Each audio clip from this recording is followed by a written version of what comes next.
할렐루야, 그리스도를 날마다 누리는 예배 10월 11일 말씀 보겠습니다.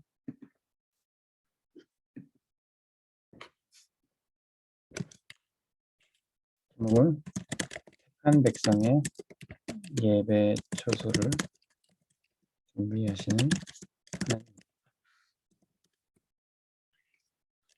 하나님. 12장 1절에서 14절 말씀. 하나님은 우리를 구원하셨을 뿐만 아니라 우리가 하나님께 예배할 수 있는 축복을 주셨습니다. 이 예배는 우리가 하나님을 위한, 또 하나님께 영광을 돌리는 예배일 뿐만 아니라 우리가 세상에서 망하지 않고 사단의 다시는 종로를 타지 않는 축복의 시간이 바로 예배죠. 그래서 우리가 예배 드릴 수 있는 성전을 하나님 허락하시고 교회를 세우신 겁니다. 교회를 떠나서 사람들이 이제 하나님을 섬기지 않고 헛된 신, 헛된 우상을 숭배하게 됩니다. 이 역사를 보면은 이 강대국들이, 세상의 왕들이 일어나서 우상 숭배를 시킵니다. 애굽 이집트가 피라미드와 여러 우상을 만들고 거기에 주변 국가들을 정복하고 이 우상 숭배를 시켰던 겁니다. 바벨론 제국도 마찬가지였습니다. 금신상을 만들어서 그들이 정복한 제국에 세웠습니다. 그리스와 로마,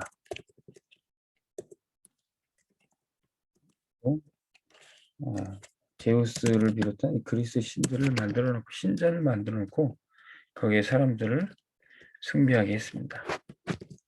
일본도 신사, 우리나라에도 신사 참배를 강요했던 거죠.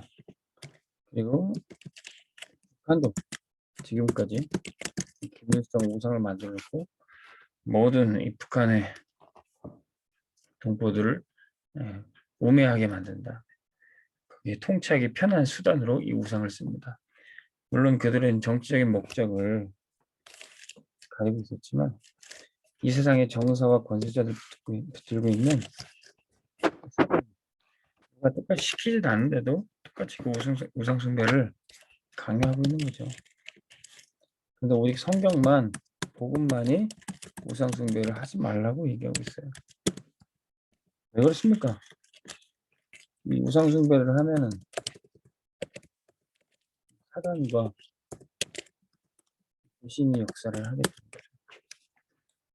특별한 우상이 아니더라도 물만 떠놓고 거기다가 빌고 절하고 기도하면요, 거기에 귀신 역사가 나타나게 됩니다.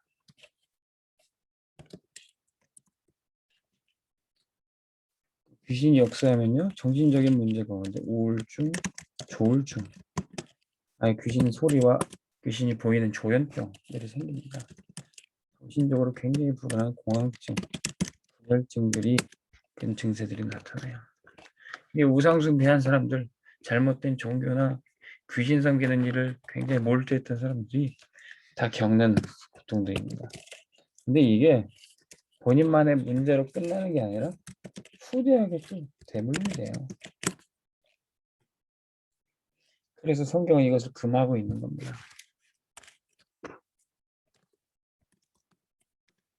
우상숭배 하지 말고 하나님께만 예배하고 하나님만 섬기라고 우리에게 교회를 주시고 구원하여 주신 겁니다. 우리는 이제 이런 영적 문제를 해결받고 영적 문제를 해결해 비밀 아는 자가 되어야 됩니다. 이 비밀 아는 사람 한 사람만 있으면은 혹시 우상 숭배하는 우리 가문과 혹시 우리가 있는 직장에 고사를 지낸다거나 그런 현장을 살릴 수가 있어요. 자, 애굽에 어마어마한 의상이 많고 애굽이 멸망하기 직전이었습니다. 근데 이 요게벳 한 사람은 영적인 비밀을 알았어요. 이스라엘의 남자아이가 태어나면 나일강에 던져버려라. 이 나일강도 애굽 사람들이 섬기는 우상입니다. 거기에 제물로 이스라엘 아이들을 바친 거죠. 그런데 이 영적인 비밀 아는 요게벳은 생명 걸고 이 모세를 지켜냅니다. 그래서 언약 잡은 이 요게벳 한 사람 통해서 모두를 살리게 되는 거죠. 이 모세와 아론, 요게벳 한 사람의 비밀을 가진 그 믿음 통해서 갈렙과 여호수아 이들을 통해서 출애굽의 역사가 나타납니다. 어떻게 이들은 애굽의 영적 문제를 해결하고 출애굽할 수 있었을까요? 창세기 3장 15절 여자의 후손이 뱀의 머리를 상하게 할 것이다. 모든 우상과 사단의 권세를 꺾는 여자의 후손이 언약을 붙잡았던 겁니다. 영적 문제를 해결하는 이 비밀을 아는 자는 이 비밀을 누리는 올바른 교회를 세울 수 있습니다. 이 비밀이 뭡니까?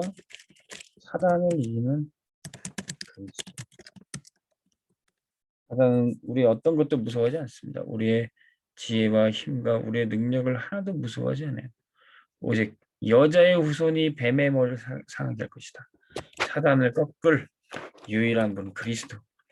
그분만 사단이 벌벌 떠는 거죠. 그래서 이 그리스도를 믿고 선포하고 예배하는 교회야말로 재앙 막는 성전이 되는 겁니다. 그래서 출애굽한 이스라엘 백성들이 광야에서 먼저 성막부터 만들라고 그랬어요. 재앙과 사단의 권세를 꺾는 이 성막과 성전을 지으라고 하는 겁니다. 거기서 하나님 앞에 번제를 드릴 때, 서원제를 드릴 때, 낙헌제를 드릴 때 흑암이 꺾이고 참된 예배를 통해서 이제 다시 우상 숭배하지 않게 돼요. 사람들이 물질의 우상이 됩니다. 하나님 섬긴다고 하면서 두 주인을 섬길 수 없어요. 물질과 하나님을 두 주인으로 섬길 수 없습니다. 근데 우리가 하나님께 예배드림으로 또 예물을 드림으로 오직 하나님만 섬기게 되고 재물이 우상되지 않는 축복을 비밀을 누리게 됩니다. 이 비밀을 이제 후대에게 전달해야 돼요.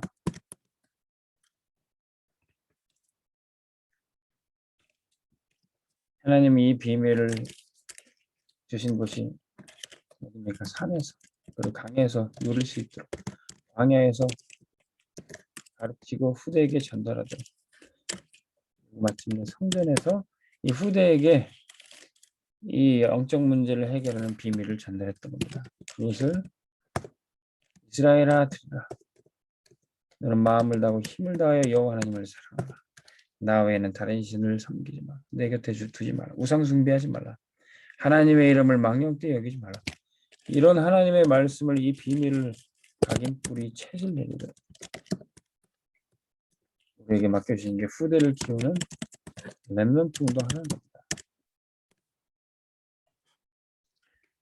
영적인 비밀 후대가 알지 못해서 또 우상 숭배하고 멸망당하지 않도록 너는 앉았을 때든지 서 있을 때든지 내 자녀들에게 이 말씀을 부지런히 가르쳐라.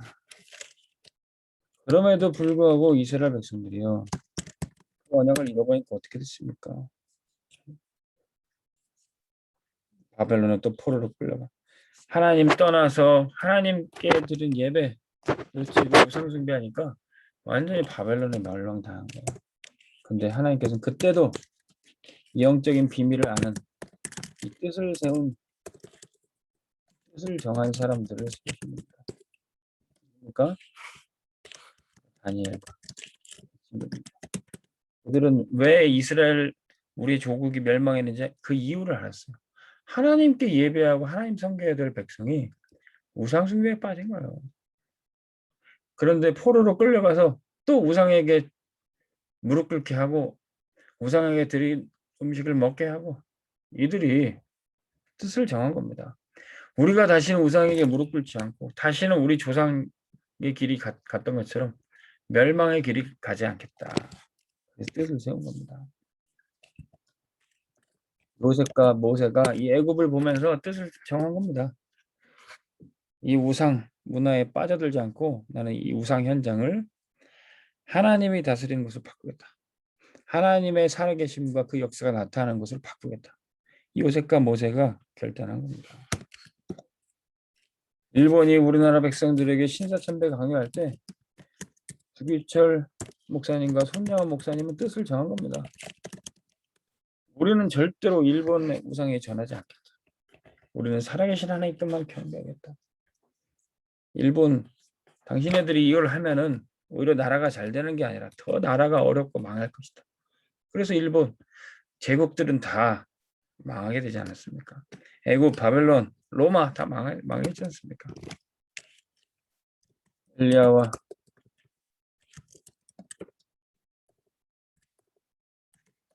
엘리사 이들은 바알에게 무릎 꿇지 않고 또 바알에게 무릎 꿇지 않은 7천 제자를 세우는데 쓰임을 받았던 겁니다.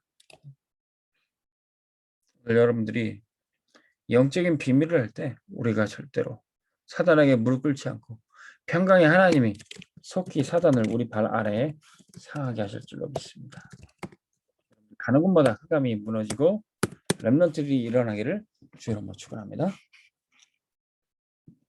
하나님 아버지 감사합니다. 우리가 다시는 사단에게 종로를 트지 않고 우상에 무릎 꿇지 않도록 우리에게 예배드릴 수 있는 성전을 허락해 주시니 감사합니다. 영적인 비밀 아는 한 사람이 되어서 우리가 있는 곳에 우상 숭배와 귀신 섬기는 일이 있다면 그 현장을 바꾸고 살릴 수 있도록 축복하여 주옵소서. 이 영적인 비밀을 누리는 교회를 세우고 또 후대에게 언약을 전달하게 하여 주옵소서. 우리 후대는 절대로 우상 숭배하지 않고 살아계신 하나님만 찬양하고 높이는 그런 세대가 되게 하여 주옵소서. 예수 그리스도의 이름으로 기도합니다. 아멘. 승리하시기 바랍니다.